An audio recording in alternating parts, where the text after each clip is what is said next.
बिस्मिल्लाहिर्रहमानिर्रहीम। तो आज से हम क्लासिकल इलेक्ट्रोडायनेमिक्स वन का बाकायदा आगाज़ करेंगे। और इसका जो पहला टॉपिक है वो ये हम पढ़ेंगे equation of Poisson and Laplace, और यही आउटलाइन का जो पहला टॉपिक वो यही है। तो इसमें हम देखेंगे कि पॉइजन इक्वेशन क्या होती है और लेप्लास इक्वेशन क्या होती है, और ये बेसिकली डिफरेंशियल इक्वेशंस हैं, तो ये किस टाइप की डिफरेंशियल इक्वेशंस हैं इनके बारे में देखेंगे, इनका इंट्रोडक्शन देखेंगे। और फिर इसके बाद नेक्स्ट वीडियोस में हम इनके सॉल्यूशंस फाइंड करेंगे, जो है कार्टियन कोऑर्डिनेट्स में, स्फेरिकल पोलर कोऑर्डिनेट्स में, और फिर रेक्टेंग और फिर सिलेंड्रिकल कोऑर्डिनेट्स में इनका सॉल्यूशन फाइंड करेंगे, और फिर इनकी एप्लीकेशंस पढ़ेंगे हम। तो पहले एक इंट्रोडक्शन थोड़ा सा देखते हैं कि पॉइजन इक्वेशन होती क्या है, और क्लासिकल इलेक्ट्रोडायनेमिक्स में जो पॉइजन इक्वेशन हम पढ़ेंगे वो किस तरह से ड्राइव होती है, वो आती कहाँ से है, तो उसको देखेंगे। तो differential form of Gauss's law ये हम सब ने पहले पढ़ा हुआ है। तो ये differential form of Gauss's law जो है वो बेसिकली ये होता है del dot E equals to rho over epsilon. और यहाँ पे रो जो है ये चार्ज डेंसिटी है, और एप्सिलॉन यहाँ पे परमिटिविटी ऑफ स्पेस है हमारे पास, यहाँ परमिटिविटी ऑफ मीडियम, जो भी जिस भी मीडियम की बात की गई है। इलेक्ट्रिक फील्ड ई से रिप्रेजेंट किया हुआ है हमने, और ये डेल ऑपरेटर हमारे पास है। तो ये हमारे पास डिफरेंशियल फॉर्म ऑफ गॉसियस लॉ है। अब हमें ये पता है कि इलेक्ट्रिक फील्ड जो है वो बेसिकली बराबर होती है negative of the gradient of potential के। ठीक है, इलेक्ट्रिक पोटेंशियल के ग्रेडियंट के बराबर होती है हमारे पास इलेक्ट्रिक फील्ड। अगर इसको पुट कर दें डिफरेंशियल फॉर्म ऑफ गॉसियस लॉ में, तो हमारे पास ये आ जाता है इक्वेशन। अब यहाँ पे डेल डॉट डेल आ गया, तो जब भी डॉट प्रोडक्ट लेते हैं दो सेम वेक्टर्स का, तो वो स्केयर हो जाता है। तो हमारे पास इसका स्केयर हो गया, minus n as it is आ गया, और यहाँ पे बी आ गया। इस डेल स्केयर को बेसिकली हम लिप्लाशियन बोलते हैं, ये हमारे पास लिप्लाशियन है। अगर नेगेटिव साइन दूसरी तरफ ले जाएं, तो आपके पास ये एक इक्वेशन आ गई कि लिप्लाशियन अप्लाई हुआ है हमारे पास पोटेंशियल के ऊपर, इलेक्ट्रिक पोटेंशियल के ऊपर, और बराबर में आपके पास आ रहा है माइनस रो ओवर एप्सिलॉन।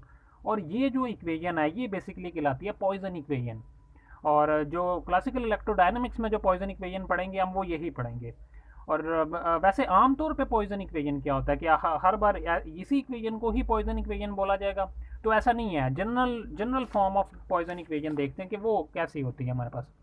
तो कोई भी general form of Poisson equation हमारे पास इस टाइप की होती है कि लिप्लाशियन किसी भी फंक्शन के ऊपर अप्लाई हुआ है, और वो फंक्शन फर्दर फंक्शन है पोजीशन का। यहाँ पे मैंने एक्स वाई जी लिखा हुआ है, तो ये कार्टियन कोऑर्डिनेट्स में मेरे पास फंक्शन है। मे बी ये स्फेरिकल पोलर कोऑर्डिनेट्स में भी हो सकता है, रो थीटा फाई। और फिर जो है ये मेरे पास सिलेंड्रिकल कोऑर्डिनेट्स में भी हो सकता है, आर थीटा और जी। तो पोजीशन पे डिपेंड करने वाला फंक्शन जिसके ऊपर हम लिप्लाशियन अप्लाई करें, और बराबर में हमारे पास यहाँ पे कुछ कांस्टेंट हो, तो ऐसी इक्वेशन को हम बेसिकली बोलते हैं पॉइजन इक्वेशन। और ये Poisson equation second order differential equation है हमारे पास। तो ये बेसिकली हमारे पास पॉइजन इक्वेशन है। अब लिप्लास इक्वेशन देखते हैं कि लिप्लास इक्वेशन क्या है यहाँ पे। तो लेप्लास इक्वेशन पॉइजन इक्वेशन से ही हम इसको ड्राइव करेंगे। अगर हमारे पास ये पॉइजन इक्वेशन है, तो अगर इस इक्वेशन को, ये जो क्लासिकल इलेक्ट्रोडायनामिक्स की हम जो बात कर रहे हैं, जो अभी प्रीवियस पेज पे हमने देखी पॉइजन इक्वेशन, अगर इसी इक्वेशन को हम लिखें चार्ज फ्री रीजन के लिए, ऐसा रीजन जहाँ पे कोई चार्ज मौजूद नहीं है, तो वहाँ पे चार्ज डेंसिटी जीरो हो जाएगी।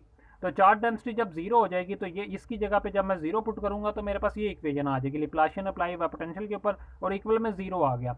तो ये जो इक्वेशन है ये बेसिकली कहलाएगी मेरे पास लेप्लास इक्वेशन। तो बेसिकली जो पॉइजन इक्वेशन है उसमें अगर कांस्टेंट हमारे पास जीरो हो, तो वो इक्वेशन जो है वो कहलाती है लेप्लास इक्वेशन। तो लेप्लास इक्वेशन एक लिमिटेड केस है पॉइजन इक्वेशन का, जिसमें इक्वल में हमारे पास जीरो है। इक्वल में जीरो होने का मतलब ये कि लेप्लाशियन जिसके ऊपर अप्लाई हुआ है उसके अलावा वहाँ पे कोई दूसरी टर्म नहीं है, इक्वल्स टू जीरो। तो ये हमारे पास जो है लेप्लास इक्वेशन कहलाती है। अच्छा, अब इन दोनों इक्वेशंस में डिफरेंस क्या हुआ फिर? एक ये इक्वेशन हमारे पास आगे पॉइजन इक्वेशन, इन दोनों को देख लेते हैं हम। ये ही दो इक्वेशन स्टडी करने वाले हैं, क्योंकि जो हमारा जो कोर्स है वो क्लासिकल इलेक्ट्रोडायनामिक्स है, और इसमें हम चूँकि इलेक्ट्रिसिटी मैग्नेटिज्म पर ही अपने जो लॉज हैं वो अप्लाई करने वाले हैं, तो उन्हीं के लिए हम देखेंगे ये दो इक्वेशन हम इसमें इस कोर्स में पढ़ने वाले हैं, पॉइजन इक्वेशन और लेप्लास इक्वेशन। तो इन दोनों में डिफरेंस क्या है, ये किस टाइप की डिफरेंशियल इक्वेशन है उनके ऊपर बात करते हैं। तो ये दोनों सेकंड ऑर्डर डिफरेंशियल इक्वेशन है, क्योंकि डेल ऑपरेटर है मेरे पास यहाँ पे, उसका स्क्वायर है, तो लिप्लाशियन। तो ये second order derivative basically apply हुआ है हमारे पास हमारे जो फंक्शन के ऊपर। तो ये सेकंड ऑर्डर डिफरेंशियल इक्वेशन है, ये भी सेकंड ऑर्डर डिफरेंशियल इक्वेशन है। लेकिन ये जो इक्वेशन है सेकंड ऑर्डर डिफरेंशियल इक्वेशन, ये मेरे पास जो है non homogeneous second order differential equation है, और ये मेरे पास होमोजीनियस डिफरेंशियल इक्वेशन है। ये सबसे बड़ा डिफरेंस है दोनों के अंदर। तो इसको देखते हैं कि किस तरह से पता चलता है किसी भी इक्वेशन का कि वो होमोजीनियस है या नहीं है। तो जो आपके पास फंक्शन है जिसके ऊपर जो है डेल ऑपरेटर या लिप्लाशियन जिसके ऊपर अप्लाई हुआ है, उस फंक्शन को आप रिप्लेस कर दें some constant time that function. इसको प्रूव कर देता हूँ मैं। अगर आपके पास इक्वेशन है कुछ इस फॉर्म की, del square we equals to minus rho over epsilon, ये आपके पास पॉइजन इक्वेशन है जो अभी हमने ड्राइव की। अगर वी को मैं रिप्लेस कर दूँ टी टाइम्स वी, टी यहाँ पे कोई भी कांस्टेंट है, तो आप देखेंगे कि टी यहाँ से बाहर आ जाएगा, इसमें से डेरिवेटिव में से मैं बाहर निकाल सकता हूँ क्योंकि टी कांस्टेंट है। तो मेरे पास आ जाएगा यहाँ पे del square we equals to minus rho over epsilon. T को दूसरी तरफ ले जाके डिवाइड कर दें, तो del square we equals to आ जाएगा आपके पास minus rho over epsilon T. ये आपके पास आ गया। तो क्या ये दो इक्वेशन सेम है, ये वाली इक्वेशन और ये इक्वेशन? तो ये सेम नहीं है, कांस्टेंट का फ़र्क आ गया। जो इक्वल में जो था वो थोड़ा सा चेंज हो गया। तो ऐसी इक्वेशन कुछ कांस्टेंट से मल्टीप्लाई करके आप उस फंक्शन को दोबारा पुट कर दें उस इक्वेशन के अंदर, तो वो सेम ना आए, तो ये कहलाती है इन नॉन होमोजीनियस इक्वेशन। तो ये जो पॉइजन इक्वेशन है ये नॉन होमोजीनियस इक्वेशन है। इसके बरक्स अगर लिप्लास इक्वेशन अगर हम देखें, उसको देखते हैं कि लिप्लास इक्वेशन क्या होमोजीनियस है या नहीं। तो डेल स्क्वायर अगर मेरे पास इक्वल्स टू वी और ये into V equals to zero है, तो इसके अंदर मैं वी की जगह अगर टी इंटू वी अप्लाई करता हूँ, तो ये मेरे पास आ जाएगा T V equals to zero.